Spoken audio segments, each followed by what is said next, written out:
Sur le discours du budget, c'est la parole maintenant à Mme la députée de Vachon pour son intervention. Madame la députée de Vachon, à vous la parole.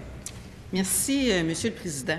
Étant donné que je m'adresse à vous juste après le ministre des Ressources naturelles, vous me permettrez, Monsieur le Président, de souligner que certaines de ces annonces qui sont à l'intérieur du budget qui viennent d'être présentées, dont le 20 millions pour le lien ferroviaire, en fait, c'était dans le budget que le député, l'ancien ministre des Finances, avait déposé. Donc, un 20 millions pour le lien ferroviaire, parce que ce qu'avait fait l'ancien gouvernement libéral concernant le projet du CN, il n'y avait aucun fil d'attaché et les entreprises minières n'étaient même pas intéressées par ce projet-là. Donc, ce projet-là était tombé. Donc, ce que je vois qu'ils déposent dans leur nouveau plan marketing du Nord, ça ressemble beaucoup à ce que nous avions proposé dans le plan de développement nordique. Mais, Monsieur le Président, moi, aujourd'hui, je voulais vous parler d'électrification des transports.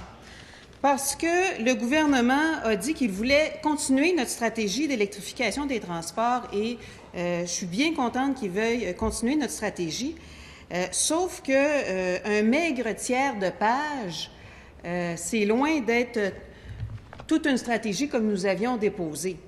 Et je suis d'accord avec ce qu'ils ont déposé au point 8.4 de permettre à Hydro-Québec de pouvoir financer des infrastructures pour le transport collectif. Nous l'avions même proposé. Nous l'avions proposé l'année passée en amendement dans la loi qui mettait en place les différentes mesures budgétaires. Mais, Monsieur le Président, c'est qui nous les avait refusées? C'était le Parti libéral. Le Parti libéral avait voté contre ces mesures-là et avait fait en sorte que nous avions dû retirer l'amendement, étant donné que nous étions un gouvernement minoritaire, pour pouvoir faire passer les différentes mesures pour la mise en application du budget. Donc, je suis contente qu'un an plus tard, il se ravise et qu'il l'inclut à l'intérieur du budget. Il n'est jamais trop tard pour bien faire, mieux vaut tard que jamais. Mais un maigre tiers de page alors que nous déposions toute une stratégie d'électrification des transports. Et on voit déjà des reculs dans l'électrification des transports. Du côté du SLR, on ne parle plus de SLR dans le plan québécois des infrastructures nommé PQI. On parle maintenant, on a changé le vocabulaire, on parle maintenant de transit. Et on voit très bien la volonté du ministre des Transports de vouloir aller plutôt vers les autobus. Et d'ailleurs, je ne comprends pas du tout cette volonté-là. Il y avait un consensus de l'ensemble des intervenants, les maires et mairesses de la Rive-Sud, les maires de Montréal, l'ensemble des intervenants et même le Parti libéral. Le Parti libéral d'avant l'élection, le Parti libéral dans l'opposition, le Parti libéral pendant l'élection, mais le Parti libéral après l'élection a changé d'idée. On n'a rien à comprendre dans ça. Ils ont changé d'idée, alors que tous s'entendent pour dire que le SLR, qui est un transport collectif électrifié, est le plus structurant pour permettre le transport collectif entre la Rive-Sud et Montréal sur le pont Champlain, beaucoup plus efficace que ne seraient les autobus. Les autobus en moyen standard, en 2021, ne peuvent plus fournir à la demande. Donc, on ne comprend pas ce recul-là. On ne retrouve pas non plus à l'intérieur du PQI l'électrification de Lac-Saint-Michel, qui est un beau projet d'électrification des transports en commun.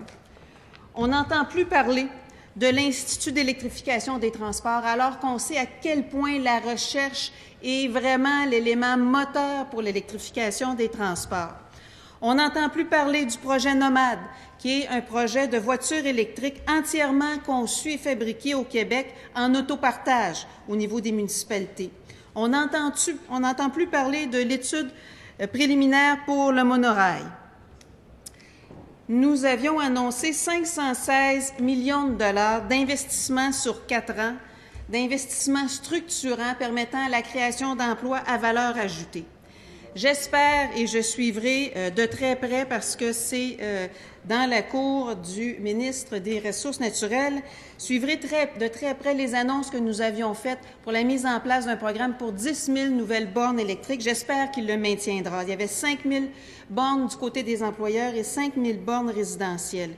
Nous avions aussi annoncé le maintien pour 3 ans du 8 000 jusqu'à 8 000 de rabais à l'achat pour des voitures électriques et électriques hybrides. Nous avions aussi annoncé que l'État serait un modèle en termes d'électrification des transports, que l'ensemble de la flotte ministérielle serait électrifiée sur un horizon de 3 ans. J'espère que le gouvernement poursuivra dans cet axe-là.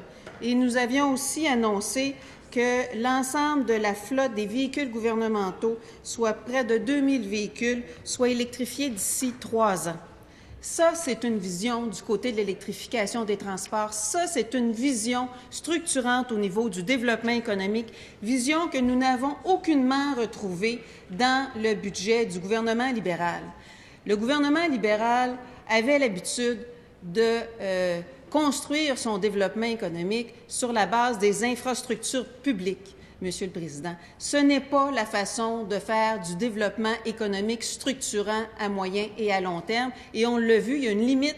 Ils ont été obligés de reculer sur le 15 milliards additionnels qu'ils voulaient investir sur 10 ans au niveau des infrastructures publiques. Ils ont été obligés de reculer parce qu'ils avaient peur de la décote. Donc, des engagements électoraux qu'ils ont pris alors qu'ils connaissaient la situation du Québec pour avoir eux-mêmes participé à hauteur de 60 milliards de dollars à la dette du Québec, ils ont été obligés de reculer parce que leur seule façon de faire du développement économique, c'est d'investir dans le béton, Monsieur le Président, et ça, c'est extrêmement triste. Le gouvernement libéral manque d'imagination, manque de créativité pour faire du développement économique structurant. Monsieur le Président, j'aimerais aussi vous parler d'un autre dossier, le dossier des gaz de schiste. C'est à n'y rien comprendre le gouvernement libéral qui remet sur le plancher le dossier des gaz de schiste. On le sait à quel point ce dossier-là a soulevé l'indignation populaire, Monsieur le Président, et à juste titre, j'ai eu l'occasion d'aller en Pennsylvanie, aller constater les dégâts de l'industrie gazière sur le terrain. Et je peux vous dire que sur un territoire habité, où il y a de l'agriculture, où il y a des citoyens, les technologies actuelles du gaz de schiste sont beaucoup trop risquées et dans plusieurs cas en Pennsylvanie, ont créé des dégâts, ont créé des contaminations de nappes souterraines, ont créé des problèmes de pollution du côté de l'agriculture, Monsieur le Président. Et le devoir que le gouvernement libéral, après le fiasco total qu'ils ont créé lorsqu'ils étaient au gouvernement jusqu'en 2012 sur ce dossier-là, réouvre le dossier des gaz de schiste par le biais, et pas directement, il est toujours par la porte d'à côté, par le biais d'une étude environnementale stratégique. C'est extrêmement triste. Avec l'ensemble des citoyens qui se sont prononcés dans un premier BAP, dans une étude environnementale stratégique et maintenant un BAP qui est en cours, c'est extrêmement triste. On sait qu'au niveau environnemental, les risques sont trop grands et on sait qu'au niveau économique, avec le coût actuellement du gaz naturel, ce n'est même pas viable comme industrie. Et au Québec, Monsieur le Président, nous avons des alternatives beaucoup plus intéressantes. Nous avons de l'électricité verte et nous, c'est avec cette électricité verte-là que nous voulons construire. Et c'est pour ça que du côté de l'électrification des transports, Monsieur le Président, l'électrification des transports est tout un secteur à développer. Nous avons au Québec une industrie des composantes électriques, des entreprises émergentes. Je vous parle de TM4, qui fabrique probablement le meilleur moteur électrique au monde, qui est québécois, qui est avec des brevets québécois. Nous avons Fostec qui produit le matériel qui rentre dans la composition des batteries. Nous avons Batium qui fabrique des batteries électriques pour les véhicules dans les Blue Cars à Paris. Nous avons également Adénergie avec Gentech qui fabrique et qui commercialise des bornes de recharge. Nous avons aussi, Monsieur le Président, au Québec, toute une industrie de véhicules de transport. Nous avons Bombardier du côté des wagons. Il fabrique également de la recharge par induction. Nous avons Bombardier Produits récréatifs du côté des produits récréatifs électriques. Nous avons Novabus du côté des autobus municipaux. Nous avons Autobus Lyon du côté des autobus scolaires. Nous avons au Québec tout ce qu'il faut pour l'électrification des transports et je souhaite que le gouvernement actuel mette autant d'efforts que nous en avions mis dans la stratégie d'électrification des transports. Et nous allons les suivre de près. Concernant le budget, je me rappelle encore d'une phrase du premier ministre libéral qui disait que ça va prendre des changements importants, pas seulement cosmétiques, qu'il veut réduire la bureaucratie. Et je suis tout à fait d'accord. Il parlait même de déficit structurel. Bien, effectivement, Monsieur le Président, je pense que nous avons un déficit structurel avec le financement de 2 paliers de gouvernement.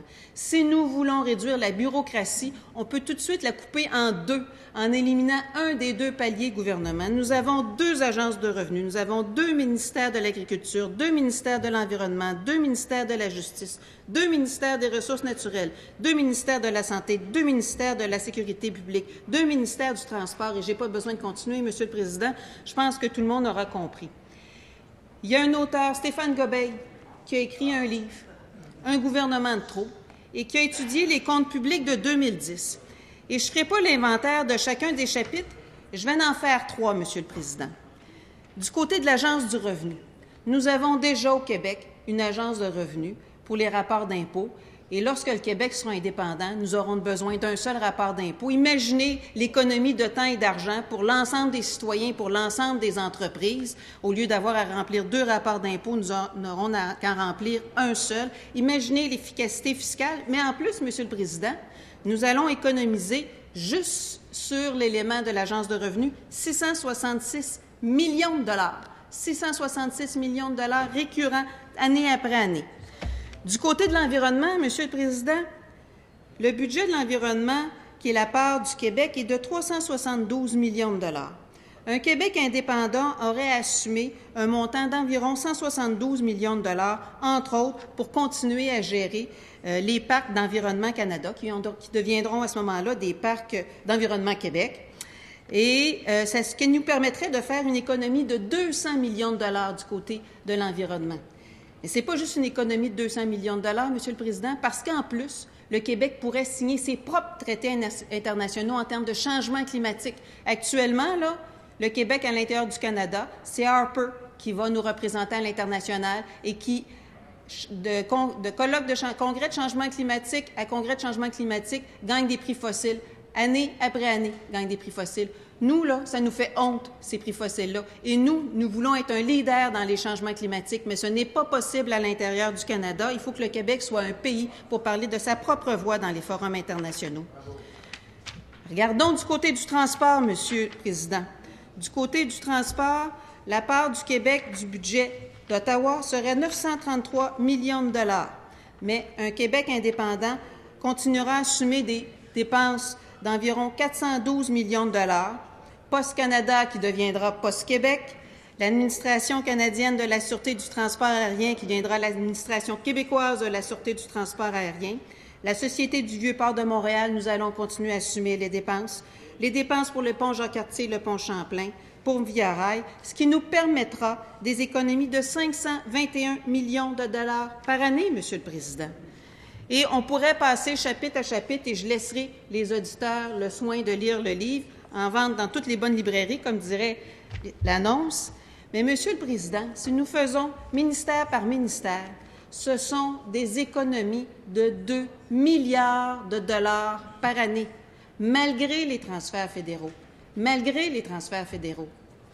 2 milliards de dollars par année que nous pourrions investir de plus dans l'environnement, dans l'éducation, dans la santé, dans les différents secteurs que nous jugerons prioritaires, Monsieur le Président. Et c'est ça que nous permettrait l'indépendance du Québec. Donc, lorsque le premier ministre libéral nous dit que nous avons un déficit structurel, que nous voulons faciliter la vie aux citoyens, je suis tout à fait d'accord avec lui, Monsieur le Président. Faisons du Québec un pays, allons chercher notre indépendance, faisons-nous confiance et nous pourrons à ce moment-là prendre nos propres décisions en fonction de nos propres intérêts et nous pourrons par la même occasion, Monsieur le Président, faire des économies de 2 milliards de dollars par année à réinvestir dans le budget global québécois. Merci, Monsieur le Président.